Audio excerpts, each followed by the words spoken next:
नमस्कार मित्रांनो, माझं यूट्यूब चॅनल किसान पॉवरमध्ये तुमचं स्वागत आहे। तर आज आपण आलो आहे गुलाबाच्या शेतीमध्ये। गुलाबाच्या फुलाचं मार्केटमध्ये जास्त डिमांड आहे त्या गुलाबाच्या शेतीमध्ये। याची लागत किती आहे, प्रॉफिट किती आहे। तर नमस्कार मित्रांनो, आज आपण आलो आहे गुलाबाच्या शेतीमध्ये। तर विचारून घेऊ शेतकरी भावाला की त्यांनी कोणत्या महिन्यात लागवड केली आणि किती वर्षाचं हे उत्पन्न आहे। तर नमस्कार भाऊ। नमस्कार। अगोदर आपला पूर्ण परिचय द्या। माझं नाव मनोज रमेश ठाकरे, प्रॉपर जुनेवानी, हिंगणा तालुका, जिल्हा नागपूर। तर मला सांगा, हे कोणत्या महिन्यात लागवड केली, गुलाबाच्या शीटचं नाव काय आहे, थोडी सुरुवातीपासून तर शेवटपर्यंत माहिती द्या। ही व्हेरायटी आहे शिर्डी गुलाब, जो शिर्डीमध्ये प्रख्यात आहे तो शिर्डी गुलाब आहे। 7/7/2024ला लागवड केली आहे। एक वर्ष होऊन म्हणजे 15-16 महिने झालेले आहे आणि लावल्यानंतर हे 3-3.5 महिन्यात चालू होणारं उत्पन्न आहे। बघा मित्रांनो, तर तुम्ही सुरुवातीला लागवड केली तर समजा आता उन्हाळ्यामध्ये खूप ऊन पडते, त्याचा काही उन्हाचा काही याच्यावर इफेक्ट पडते का? इफेक्ट तर पडत नाही, फक्त माइट्सचा अटॅक होतो। माइट्समध्ये रेड माइट्स, येलो माइट्स उन्हाळ्यामध्ये, पावसाळ्यामध्ये याचा बुरशीजन्य रोगाचा जास्त प्रादुर्भाव असतो। त्याच्यावर जो जे तुम्ही सांगितला त्याचा इफेक्ट पडते, मग त्याला बचावाकरिता काय तुम्ही उपाय करता? त्यांना चांगल्या ब्रँडेड कंपन्याची औषधी वापरावी लागते उन्हाळ्यामध्ये। म्हणजे सीझन जसं जसं उन्हाळा आहे, पावसाळा आहे, हिवाळा आहे, त्याच्यानुसार याला फवारणी करावी लागते। प्रत्येक सीझनला वेगवेगळी औषधी मारावी लागते। शिर्डी गुलाब जे आहे तुम्ही आणलेलं आहे रोपटं, ते कुठून आणलं होतं? ते पुण्यावरून आणलेलं आहे। किती रुपये कांडी पडली? 14 रुपये एक कलम पडली। ते एकूण लागवडीपासून तर तोडणीपर्यंत किती खर्च आला?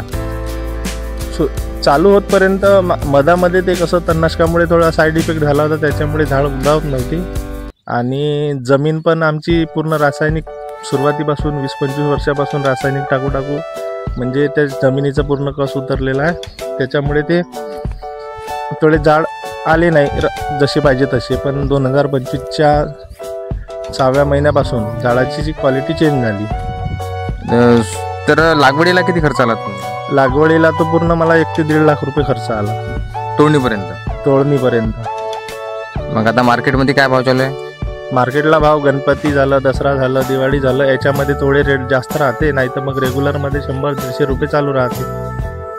तर तुम्ही याच्यामध्ये आता तुम्ही गुलाब जो लावला आहे तर मग जैविक खत वापरता की रासायनिक? नाही, जैविक पण आणि रासायनिक पण, दोन्हीचं कॉम्बिनेशन मिळून। तर एका झाडाला किती कड्या लागतात अंदाज?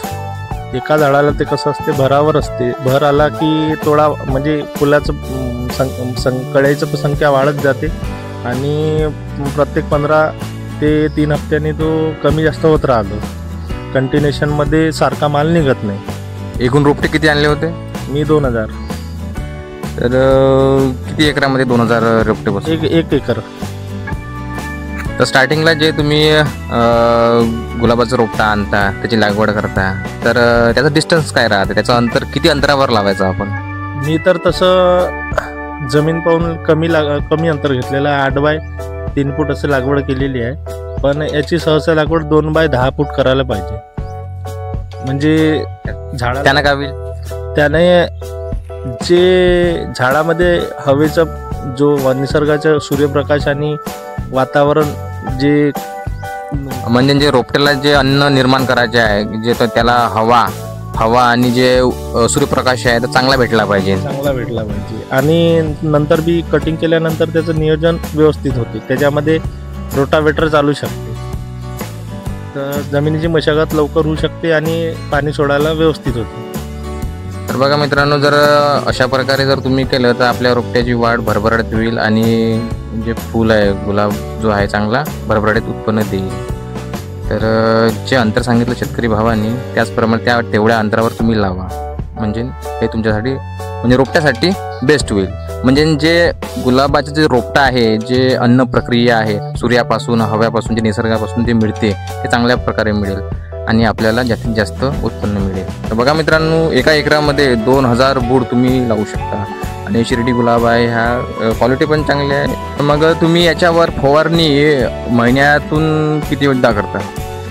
याला फवारणी हप्त्यातून एकदा, म्हणजे जसे झाडावर रोगाचा प्रादुर्भाव जास्त आहे किंवा बुरशीचा प्रादुर्भाव जास्त आहे त्याच्यानुसार ती फवारणी करावी लागते. तर तुम्हाला महिन्याचा किती खर्च असतो? समजा आता तोडणीचा आहे, फवारणीचा आहे, किती खर्च येतो महिन्याला? महिन्याचा खर्च तोडणी आणि फवारणीचा 15,000 रुपये खर्च, म्हणजे 15,000मध्ये कंप्लीट होऊन जातात. नाही, किती वर्ष चालू शकते हा गुलाब? एकदा लावलं, ज्याचं नियोजन बरोबर, ज्या शेतकऱ्याला शेतीचा अनुभव आहे, ज्या गुलाबाचा अनुभव आहे, त्यांनी हा 5-6 वर्ष कंटिन्युएशनमध्ये चालवू शकतो. त्याच्यामध्ये जे मार्केटमध्ये येणारं तणनाशक आहे ग्लायफोसेट नावाने, हे वापरू नये. माझी तर कोणत्याही कास्तकाराला म्हणणे आहे की ग्लायफोसेट हे गुलाबामध्ये तणनाशक वापरू नये, कारण त्याच्यामुळे झाडाची क्वालिटी आणि क्वांटिटी दोन्ही खराब होतात. ज्याला अनुभव नसेल त्यांनी तर हे वापरूच नाही. तर बघा मित्रांनो, आपल्या व्हिडिओ मार्फत शेतकरी भावानं चांगली माहिती दिलेली आहे की त्यांना जे तणनाशक आहे ते योग्य प्रकारे मारावं. त्याच्यामुळे काय गुलाबाची जी क्वालिटी आहे ते आणि झाड पण व्यवस्थित बनेल. आणि अनुभव घेणं आवश्यक आहे. तुम्ही ज्याला शेतीचा अनुभव आहे त्याने जर गुलाबाचं जर लागवड केली तर उत्तम चांगल्या प्रकारे त्यांच्यावर जे गुलाबाचं झाड आहे बनेल आणि चांगलं उत्पन्न देईल. तुमचं शिक्षण किती झालं आहे? माझं शिक्षण 12वी झालेलं आहे. तर बघा मित्रांनो, भाऊचं शिक्षण 12 वर्ग झालेलं आहे, पण भाऊकडे शेती होती. तर शेती हा व्यवसाय जो आहे हा चांगला आहे की ज्याच्याकडे शेती आहे त्या शेती करणं खूप गरजेचे आहे. तर तुम्ही शेती नाही कराल तर हे जे भाताचे उत्पन्न आहे समजा ते तिथपर्यंत कसं जाईल, जनतेपर्यंत कसं पुरवेल? हेच आता भाऊ आता 12वी शिकलेले, यांनी जर म्हटलं असं का मी जॉब करतो तर मग शेती कोणी केली असती? तर माझं हेच म्हणणं आहे की आपला किसान प्रधान देश आहे, तर तुम्ही शेतीच करा. शेतीमुळे काय आपल्या भाताचं उत्पन्न वाढेल आणि आपला जो भारत देश आहे नवीन दिशेकडे वळेल. तर नवीन पिढीला काय सांगणं आहे तुमचं?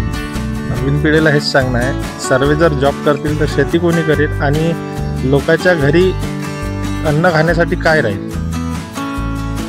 तर बघा मित्रांनो, तर यांचं असं म्हणणं आहे की बाबा ज्याच्याकडे शेती आहे तर शेतीच करा.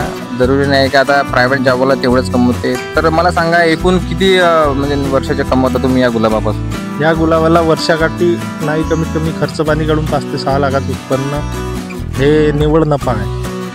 तर बघा मित्रांनो, जर गुलाब जर तुम्ही लावला तर याला खर्च कमी आणि प्रॉफिट जास्त आणि मेहनत पण कमी आहे.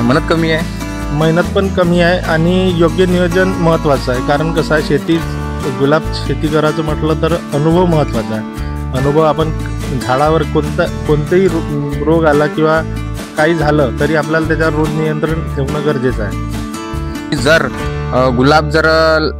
गुलाबाचं जे शेती करेल तर हे आपल्या व्हिडिओ मार्फत चांगली माहिती दिली आहे भाऊनी. तर त्या प्रकारे तुम्ही नियोजन करा, नक्कीच तुम्हाला फायदा होईल आणि प्रॉफिट होईल. भाऊ, तुम्ही आपल्या प्रेक्षकांना माहिती दिल्याबद्दल धन्यवाद. लाईक करा, सबस्क्राईब करा आणि शेअर करा. तर बघा मित्रांनो, शेतकरी भावाने आपल्याला चांगल्या प्रकारे माहिती दिली आहे. तर असेच तुम्ही माझ्या व्हिडिओला लाईक करा, सबस्क्राईब करा, जेणेकरून माझे जे पुढचे व्हिडिओ आहे तुम्हाला पाहण्यास मिळतील. धन्यवाद.